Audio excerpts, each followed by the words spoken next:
Niining panahon nga ang putling ebanghelyo gihagis sa mga hiwi nga pagtulunan.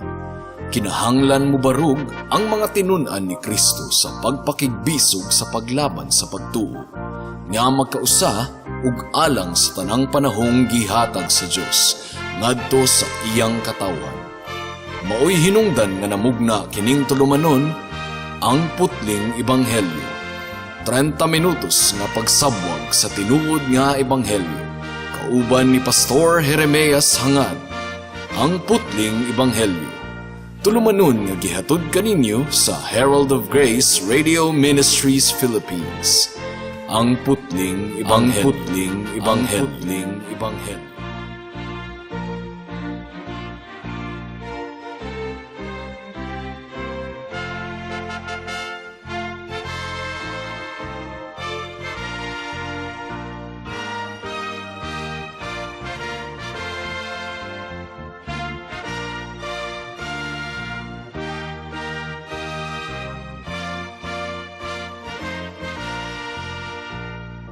Mayong hapon, Dapitan City, Dipolog City, Zamboanga del Norte, Zamboanga Sibugay, Misamis Occidental, ug kutob sa tanang gidala sa Ginoo sa pagpaminaw niining atong programa nga giuluhan og ang putling ebanghelyo. Kini ang inyong igsuon ug higala sa kahanginan si Pastor Jeremias Lauri Hangad sa Herald of Grace Radio Ministries Philippines, dinuyugan sa iglesia nga nag-sponsor niining atong programa, ang Salitran Covenant Bible Church sa Barangay Salitran, Dakbayan sa Dasmariñas, probinsya sa Cavite. Ang atong teksto ning takna sa kahaponon makita sa mga Buhat Kapitulo 14, versikulo 19 hangtod sa 28. Ang giingon dire, may pipila ka mga Hudiyo nga nangabot gikan sa Antioquia, sa Pisidia, ug gikan sa Iconio. Nadani nila ang mga tao ug gibato nila si Pablo ug giguyod ngadto sa gawa sa lungsod kay nagdahuman sila nga patay na siya. Apan sa dihang gialirungan siya sa mga tinunan, mibangon siya ug mibalik sa lungsod. Sa pagkasunod adlaw, mipadayon siya ug si Bernabe ngadto sa Derbe.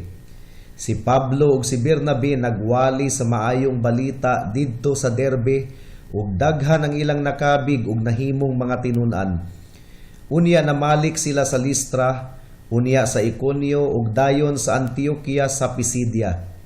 Ilang gilig-on ang mga magtutuo ug gidasig nga magpadayon diha sa pagtuo. Miingon sila, kinahanglang muagi kita sa daghang mga kalisdanan aron makasulod sa gingharian sa Dios. Nagpili sila og mga pangulo sa matag simbahan ug uban sa mga pag-ampo ug pagpuasa, ilang gitugyan sila ngadto sa Ginoo nga ilang gisaligan. Unya miletas sila sa Pisidia ug miabot sa Pampilya. Giwali nila ang mensahe sa Ginoo didto sa Perga ug unya nangadto sa Atalia. Gikan didto milawig sila balik sa Antioquia, diin gitugyan sila ngadto sa grasya sa Dios alang sa buhat nga karon ila nang nahuman. Sa pag-abot nila sa Antioquia, ilang gitigom ang mga sakop sa simbahan ug gisuginlan sa tanan nga gibuhat sa Dios, pinaagi kanila ug sa iyang pagbukas og dalan alang sa mga dili Hudiyo aron sila mutuo. Nagpabilin silang dugay didto uban sa mga tinunan. Niadtong miaging simana, mga kahigalaan, atong nakatunan ang mga ilustrasyon nga nagpakita kanato nga ang kalag sa mga makasasala nga wala pa kang Hesukristo patay. Sama niadtong bakol sa Listra nga dili makaduol sa mga tigumanan sa lungsod sa iyang kaugalingon lamang, kinahanglan gayong adunay magpas-an kaniya. Ang mga makasasala usab dili makaduol ngadto kang Hesus sa ilang kaugalingon lamang. Gawas na lang kung ipaduol sila sa Dios Amahan ngadto kang Hesus. Mao kini ang tataw kaayong gipamulong ni Hesus sa Juan Kapitulo 6, versikulo 44 ug versikulo 65. No one can come to me unless my heavenly Father who has sent me bring them to me. Ug gipamatud-an kini sa kagahi sa ulo ug sa labutan sa mga tawo nga nakasaksi sa milagro nga nahitabo sa pag-ayo sa bakol didto sa Listra.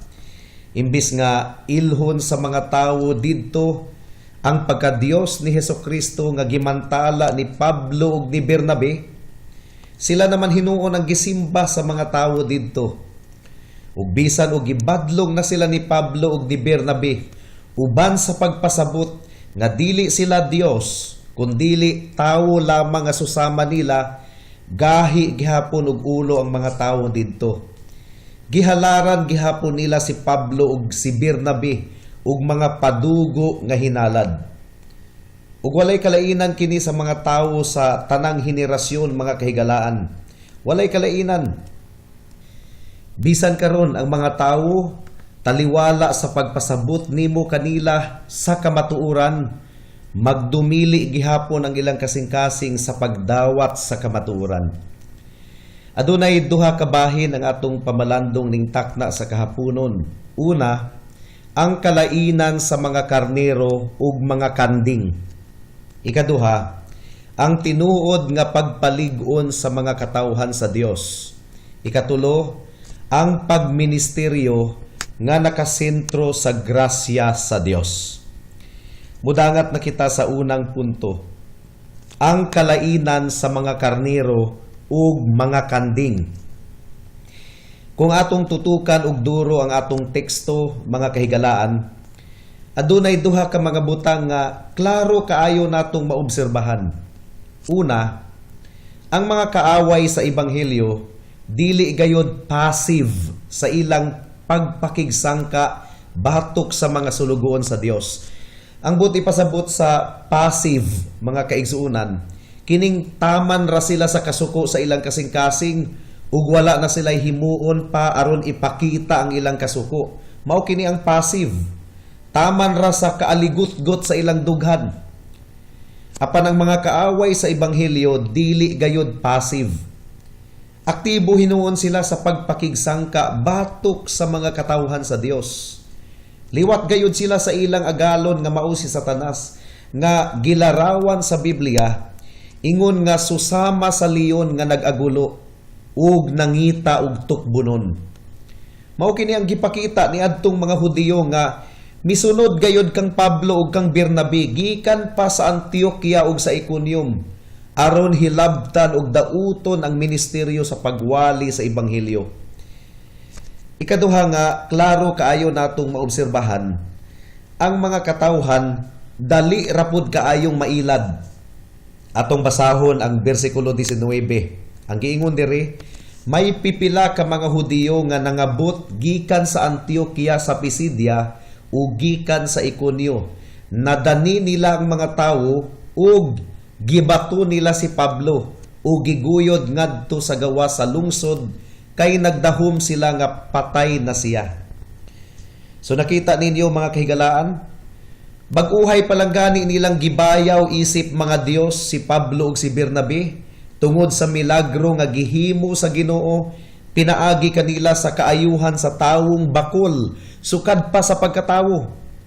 Apan karon nasuko na sila kang Pablo ug ilang gibato siya ug giguyod pagawas sa lungsod tungod kay nagtuo man sila nga patay na si Pablo. Kung ako'y pangutan-on ninyo mga kahigalaan, nagtuo ko nga namatay gayod si Pablo ni adtong taknaa. Kinsa may dili mamatay kung daghan kayong mga tao ang mubato nimo. Apan gibanhaw siya sa Dios pagkauran-uran. I really believe that it was indeed the case. Wala mapugni ni Pablo ug ni Bernabe ang mga tawo sa paghalad ngadto kanila og mga padugo nga halad.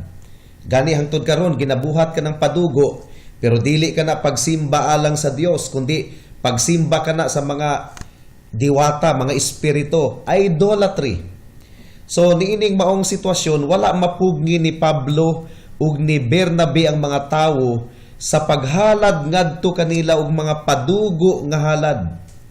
Apan ang jutayng panon sa mga kaaway sa ebanghelyo Dali ra kaayong nakadani kanila sa pagbato kang Pablo, nga dili palang gani dugay, ilang gipaka Dios. Nagpakita lamang kini, mga kahigalaan, nga ang mga tawo, dali ra kaayong mulaban ug mupabor sa dautan, sa mga tuo-tuo ug mga superstitions, kaysa tinuod nga pagsimba sa Dios. Giproklamar ni Pablo ug ni Bernabe nga dili sila mga Dios, ug nga mga sulugoon lamang sila sa tinuod ug buhi nga Dios.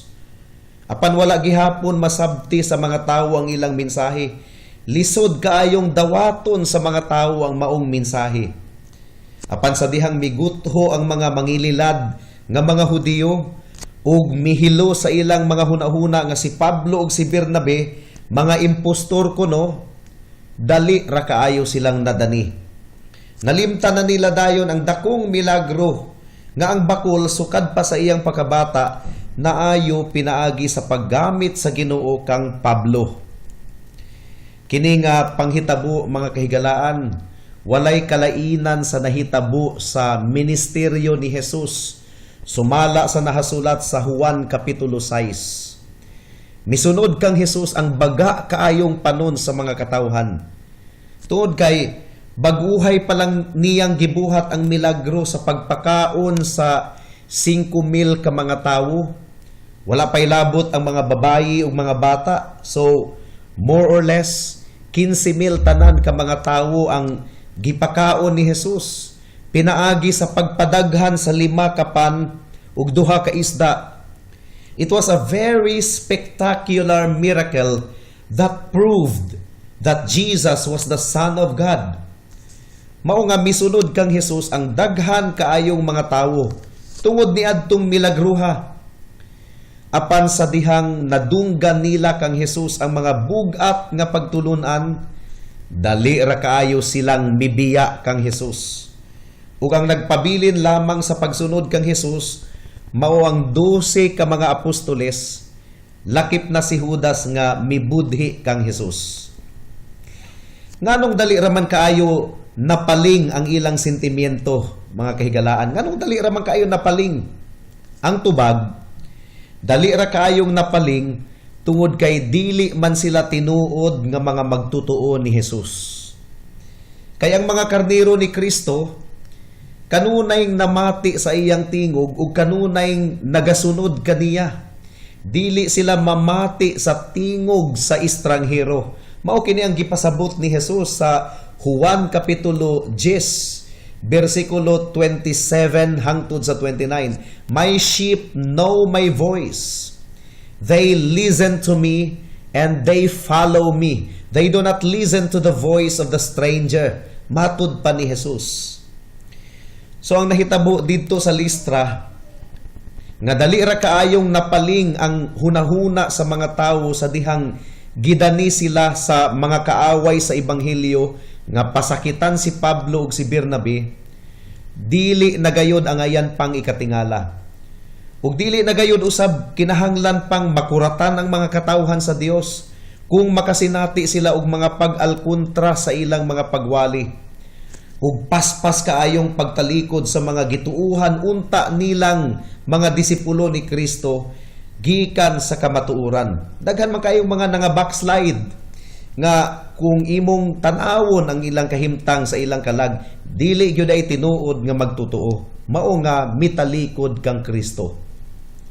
Atong basahon ang bersikulo 20. Ang giingon dire, apan sa dihang gialirungan siya sa mga tinun-an, mibangon siya ug mibalik sa lungsod. Sa pagkasunod adlaw, mipadayon siya og si Bernabe ngadto sa Derbe. So atong makita diri nga samtang ang bagang panon sa mga katawhan misalikway na kang Pablo, aduna gihapoy pipila nga mga nagpabilin ug nagalirong kaniya. Sila kadtong tinuod nga mga magtutuo kang Kristo. Sila kadtong tinuod nga mga karnero. Ang uban mga kanding to. Wala nila gikahadlok ang pag-angkon nga kauban sila sa mga sulugoon sa Ginoo. Wala napaling ang ilang hunahuna tungod kay tinuod man silang mga karnero ni Kristo. ug alang ni adtong mga tinuod nga karnero ni Kristo, milagruso kaayong gipabalik sa Dios. Dili lang ang kinabuhi ni Pablo, kundili ang iya usab nga ligdo nga pangisip. Wala siya na amnesia gumikan sa pagbato kaniya, nga most likely naigo gayod ang iyang ulo. Posible pa man gani tingaling nakrak ang iyang bagol-bagol. Sumibangon si Pablo ug mibalik sa lungsod nga muralag walay nahitabo.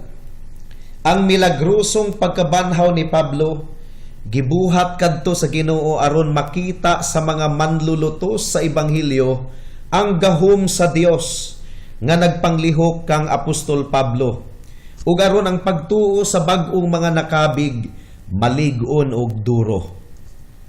Mga kaigsuonan diha kang Kristo, mubarog kitang lig-on diha sa pagtuo ug dili kita magpapaling sa mga pangilad sa mga kaaway sa ebanghelyo. Mudangat na kita sa ikaduhang punto, ang tinuod nga pagpalig-on sa mga katawhan sa Dios. Atong basahon ang bersikulo 21. Ang giingon dire, si Pablo ug si Bernabe nagwali sa maayong balita didto sa Derbe, ug daghan ang ilang nakabig ug nahimong mga tinun-an. Unya namalik sila sa Listra, unya sa Iconio ug dayon sa Antioquia sa Pisidia. Kinahanglang atong hinumduman mga kaigsuonan diha kang Kristo nga ang pinakatumong sa atong mga pagwali mao ang pagmugna ug mga tinun-an ug dili lang mga kinabig.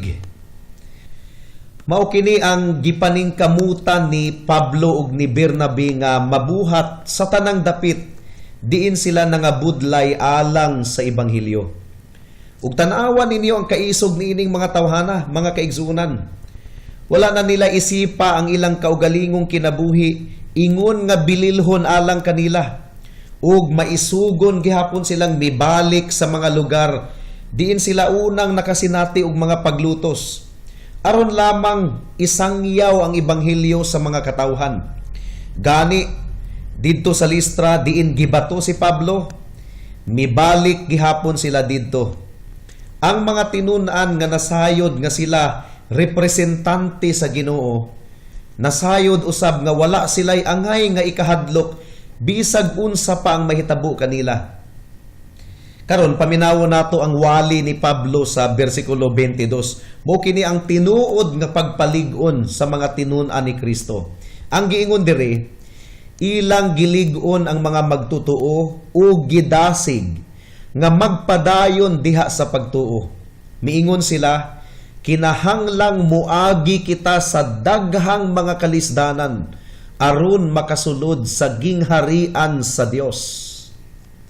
Mga kahigalaan, dili kini ang kasagarang unod sa mga pagwali sa atong panahon karon.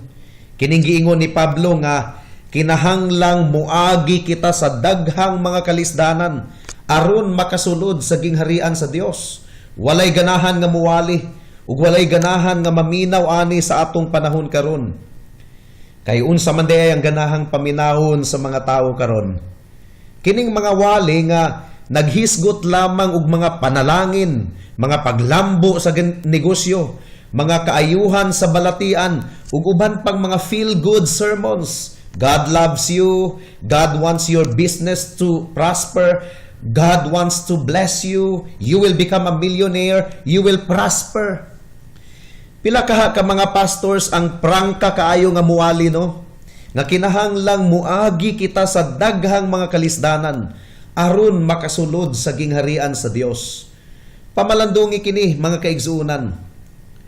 Ang mga matinud-anon nga mga magwalali, dili gayud maglipod-lipod sa kamatuoran, nga dako gayud kaayo ang bili, dako kaayo ang kantidad sa pagsunod sa atong Ginoong Hesukristo. Makasinati gayud kita og mga pag-antos ug mga paglutos sa atong pagkakristohanon. Kung ato kining ipahibalo sa mga tinun-an ni Kristo, malig-on gayud ang ilang kalag ug mahimo silang andam inig-abot sa mga pagsulay sa kinabuhing Kristohanon. Aduna gayoy pagsulay mga kahigalaan. Tungod kay hilabtanon kaayo si Satanas ug kining kalibutana makasasala. Ang ilang pagdumot ilang ipunting sa tinuod nga mga katawhan sa Dios. Tinuod, makaplagan lamang diha kang Kristo ang kaluwasan ug kinabuhing dayon. Apan kinahanglang ipahibalo usab nato sa mga katawhan nga masigpit ang dalan padulong sa kinabuhing dayon ug jutay lamang ang nakakaplag niini. Masigpit gumikan kay daghang mga pagsulay ug mga pag-antos ang atong masinatian sa atong pagsunod kang Kristo. Mao nga ang giingon sa Santiago kapitulo 1 bersikulo 2 hangtod sa 3, mga igsuon, isipa nga bulahan kamo kun ang tanang matang sa pagsulay moabot kaninyo. Kay nasayod kamo nga ang inyong pagtuo gisulayan lamang aron kamo mahimong malahutayon. So mao kini ang tinuod ug kredible nga pagpalig-on sa mga katawhan sa Dios. Mudangat na kita sa ikatulong punto, ang pagministeryo nga nakasentro sa grasya sa Dios. Atong basahon ang bersikulo 23. Ang giingon diri, nagpili sila og mga pangulo sa matag simbahan ug uban sa mga pag-ampo ug pagpuasa, ilang gitugyan sila ngadto sa Ginoo nga ilang gisaligan. So nagpili si Pablo ug si Bernabe ug mga pastors sa matag simbahan, human sila nagampo ug nagpuasa. Kay ang tinuod lang mga kahigsuonan, ang pag-ordina og mga pastors dili angayng dali-dalion. Kinahanglang ampuan gayud kini og duro, adisir buhaton ang pagpili ug pag-ordina sa mga pastors. Kung klaro na kaayo ang kabubuton sa Ginoo nga tinawag di ay ang usa ka tawo aron mahimong pastor, mahimo na siyang ordinahan. Kung kwalipikado ang mga kalalakihan, mahimo na silang ordinahan. Naka-record man sa Biblia ang mga qualifications para sa pastoral work. Ug itugyan sila ngadto sa Ginoo alang sa buluhaton. Sa ingon nga paagi, atong gipakita nga wala kita nagsalig sa atong kaugalingon kundili sa Dios lamang. Paminawan ninyo ang bersikulo 26. Ang giingon diri, gikan didto milawig sila balik sa Antioquia diin gitugyan sila ngadto sa grasya sa Dios alang sa buhat nga karon ila nang nahuman. Ang ilhanan sa mga katawhan sa Ginoo, mga kahigalaan, mao ang ilang pagsalig lamang sa grasya sa Ginoo sa matag sitwasyon. Ug kung unsa man ang ilang agi sa ministeryo, abtik gayud silang muhatag sa tanang pagdayig ug pasidungog sa Dios. Tungod kay nasayod man sila nga dili sila makahimo og bisag unsang butang kundili pinaagi sa grasya sa Ginoo lamang. Mao nga sa bersikulo 27 ang giingon diri, sa pag-abot nila sa Antioquia, ilang gitigom ang mga sakop sa simbahan ug gisuginlan sa tanan nga gibuhat sa Dios, pinaagi kanila og sa iyang pagbukas og dalan alang sa mga dili Hudiyo aron sila mutuo. Ang taho sa mga apostoles ngadto sa simbahan sa Damascus nakasentro gayod sa Dios ug dili sa tawo. Dili ang abilidad ni Pablo ug ni Bernabe ang gituboy sa ilang report, kundili ang mga butang nga gibuhat sa Dios pinaagi kanila og sa iyang pagbukas og dalan alang sa mga dili Hudiyo aron sila mutuo. Kinahanglang makasentro sa kahimayaan sa Dios ang tanan natong pagpangabudlay diha sa iglesia. Padayon natong iampo nga magbukas ang Dios og mga pultahan aron masangyaw nato ang ebanghelyo sa nagkalain-laing dapit ug saligan nato ang saad sa Dios nga ang atong mga pagpaningkamot alang kaniya dili gayod makawang. Mudangat na kita sa mga aplikasyon. Alang sa mga magtutuo, Ibutang kanunay sa inyong kasing-kasing ug hunahuna nga masigpit gayod ang dalan nga atong pagalaktan padulong sa kahimayaan. Dili kita moreklamo kung makasinati kita og mga kalisdanan sa kinabuhing Kristohanon. Hinuon, isipon nato nga kalipay kini tungod kay gisulayan lamang ang atong pagtuo aron kita mahimong lig-on. Ug alang sa mga dili magtutuo, magpili kamo mga kahigalaan. Ang luag nga dalan sa mga kahilayan ug kasalanan, apan ang utlanan niini mao ang kalaglagan, o ang masigpit nga dalan sa mga kalisdanan, pagkabalaan ug paglikay sa kasalanan, apan ang utlanan niini mao ang kinabuhing dayon. Pilia si Kristo higala. Hinulsuli ang imong mga sala ug dawata siya ingon nga imong bugtong Dios ug manluluwas. Karon na higala, ayaw na ug ipaugma pa. Amen. Hangtod din hilang kita taman sa atong pagtuon karong taknaa tungod kay wala na kitay oras pa. Ako kamong padayon nga giimbitar sa pagpaminaw niining atong programa sa matag Sabado alas 4 hangtod sa alas 4:30 sa hapon dinhi sa Radyo Bibo. Daghang salamat.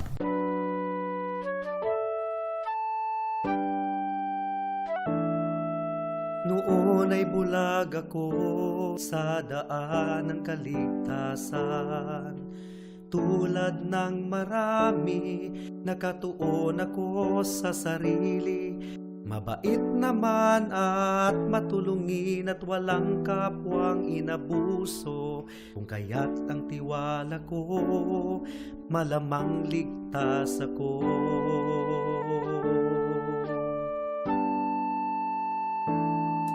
Ngunit ang isipan ko'y binuksan ng Panginoon. Bigat ng kasalanan ko'y pinakita niya sa akin.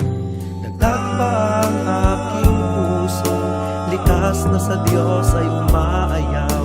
Kung kaya't ako'y nabahala sa aking kaluluwa.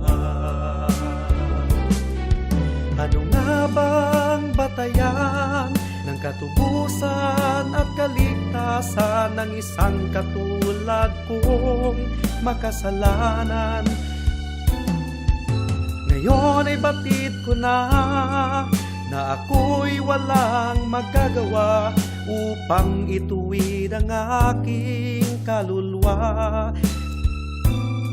Sa harapan ng Diyos, ako'y tumawag kay Jesus at nagtiwala ng lubos sa kanyang kapatawaran at tawang puspos. Siya lang ang manunubos pagkat siya'y namatay sa krus. Dahil sa aking kasalanan, ang sumpa sa kanya'y binuhos.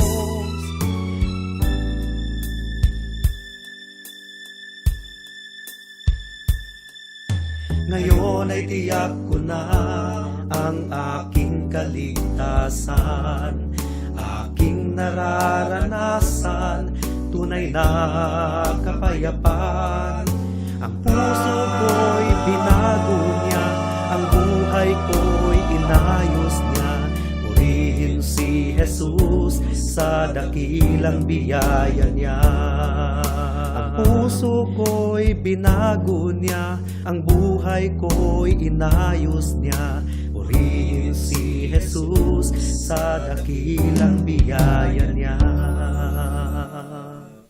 Juan Kapitulo 15. Kung nasilag kaninyo ang kalibutan, hinumdumi nga ako'y unang gikasilagan niini. Kung kamo iya pa sa kalibutan, higugmaon unta kamo sa kalibutan, ingon nga iya sa kalibutan. Apan gipili ko kamo gikan niining kalibutana, ug kamo dili na iya sa kalibutan. Busa, nasilag kaninyo ang kalibutan. Hinumdumi ang akong giingon kaninyo. Walay ulipon nga labaw sa iyang agalon. Kung gilutos nila ako, lutuson usab kamo nila. Kung tumanon nila ang akong gisulti, tumanon usab nila ang inyong isulti. Apan kining tanan buhaton nila kaninyo, tungod kanako. Kay wala man sila makaila kaniya nga nagpadala kanako. Alang sa dugang nga mga pangutana, mahimong mo text kang Pastor Jeremias hangad sa 0935 744 3030.